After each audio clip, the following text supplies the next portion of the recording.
Benvinguts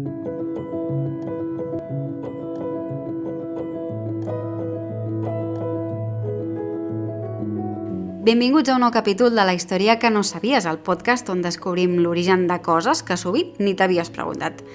Avui parlarem d'una cosa que portem a sobre des del dia que naixem, que repetim 1000 vegades al llarg de la vida, però que rarament ens parem a entendre, els cognoms. Sabies que un cognom pot explicar-te d'on venien els teus avantpassats? O quin ofici tenien? O fins i tot com era físicament algú fa segles? Avui farem un viatge a través del temps per descobrir com van néixer els cognoms, què volen dir i què ens expliquen sobre la història, la nostra i la de tot un país.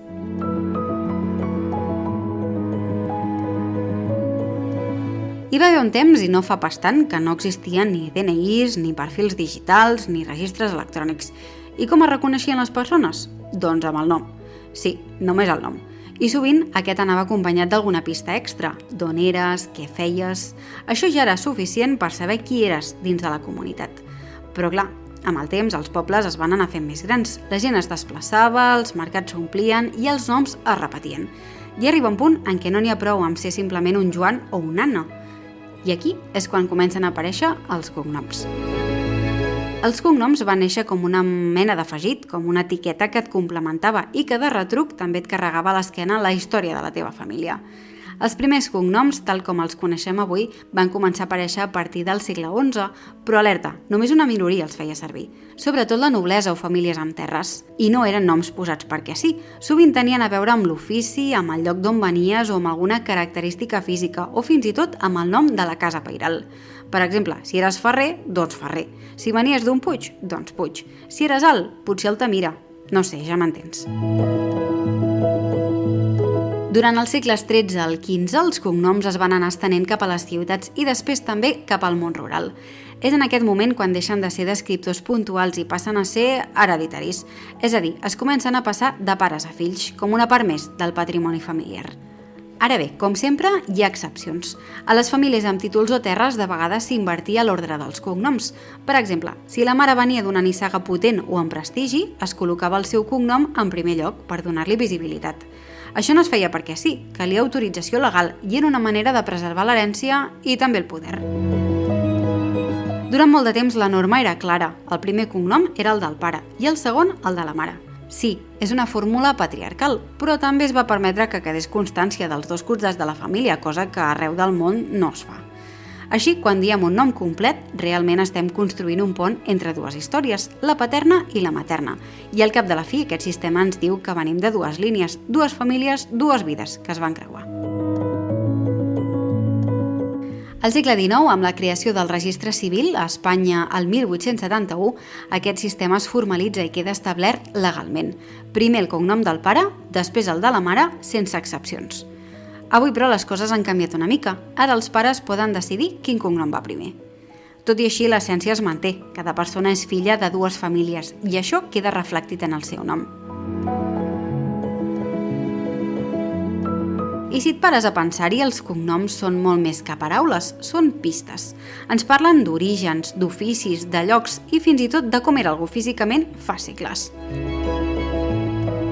Va, doncs mirem alguns exemples molt habituals a Catalunya i comencem pel cognom Ferrer, un d'aquells que ens parla directament d'un ofici.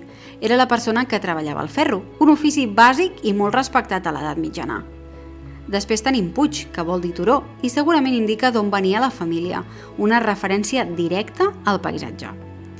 El cognom Teixidor també ens porta al món dels oficis, en aquest cas relacionat amb la producció dels teixits, probablement amb telers manuals i en una època en què l'art de teixir era essencial.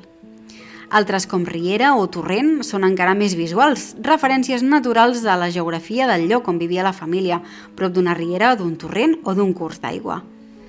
El cognom Roig pot venir del color de cabell, del to de pell o fins i tot d'una peça de roba que portava sovint un avantpassat.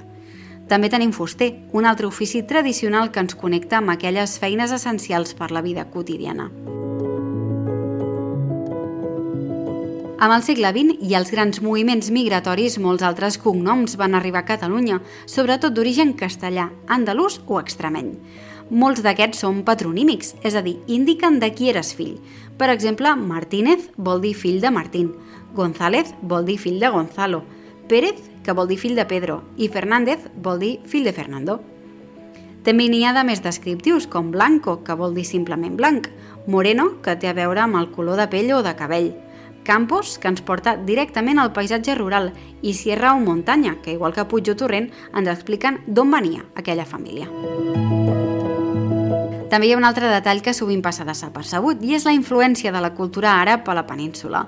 Durant 7 segles de presència musulmana, molts cognoms van adoptar formes o arrels àrabs.